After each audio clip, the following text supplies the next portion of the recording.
Commissioner Adofo, so we have four candidates for a special election, a very, very crucial time for Ward 8. Out of those four, what makes you the best candidate to take Ward 8 into this new era?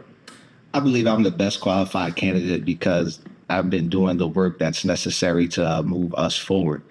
I'm not saying, hey, when I become council member, I'd like to have any of those things, right? I've been working with commissioners, residents on the budget for quite some time now, handling constituent services right now.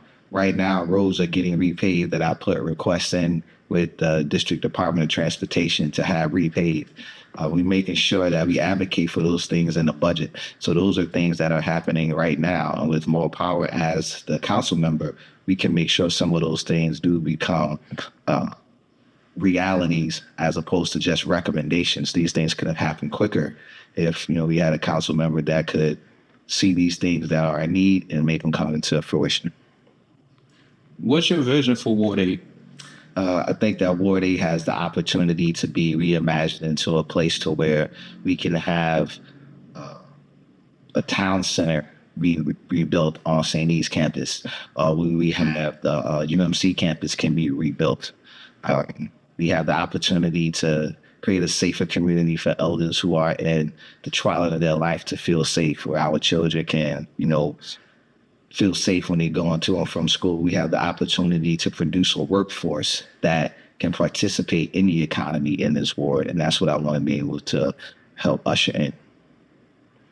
And, Ward 8, appreciate that answer. Ward 8 is a bit more diverse than sometimes we let on, economically, socially. How do you plan to go about just addressing those schisms and uniting residents? Well, we got to build relationships. We have people from all walks of life in the ward. We have west of the river now. And to me, it's being able to bridge those different neighborhoods, form relationships with the different personalities, and to do it consistently, not just saying we just have, hey, we're going to have a Ward 8 cookout. It's just the politicals that come out, right?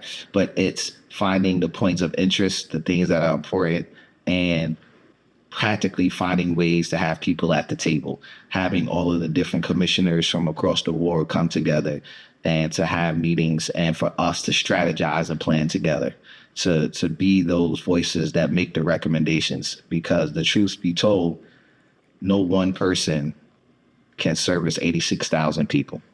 So we're going to need the help of everybody that is elected to serve this ward to work together and to be in unison and to do it consistently.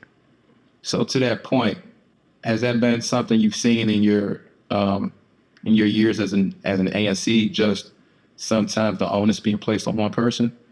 Oh, most definitely. Many of us don't recognize that there are commissioners or that there are at-large members in the council, that there's even a congresswoman that has a responsibility for this ward. And so to me, I've been working with other commissioners.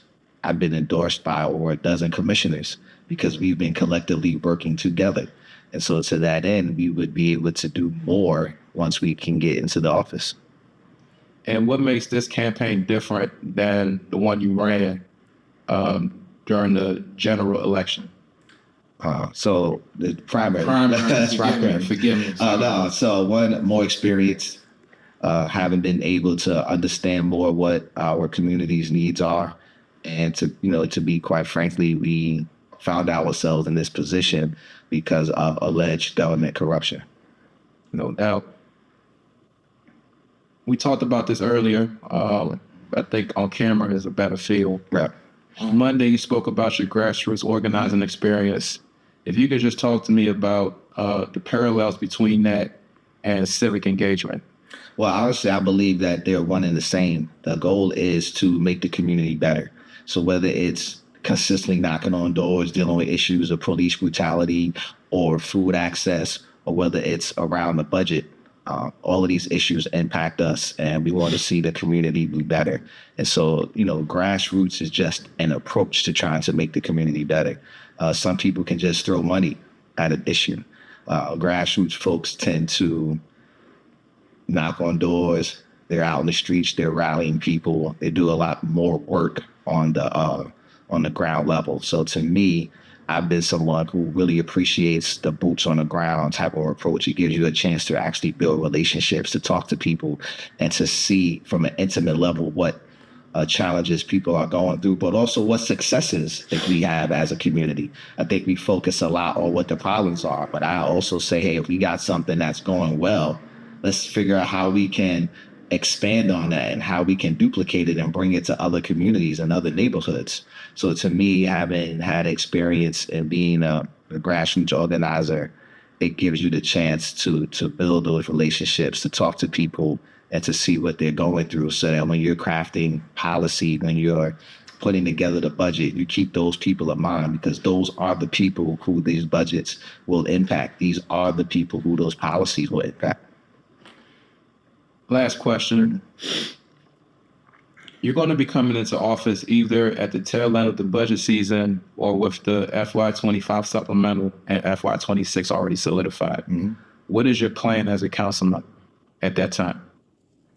Well, if we come into play while the budget is still being voted on, then we'll be able to have an impact at that point on the final vote of the budget. The budget typically doesn't shift too much after the first vote. So I've been actively reading what the mayor proposed, and as of right now, it's in that phase of having hearings to see what could possibly move. To me, it's a matter of staying aware right now, so that if that time does come where I have the opportunity to vote on the budget, I know what I would want to shift.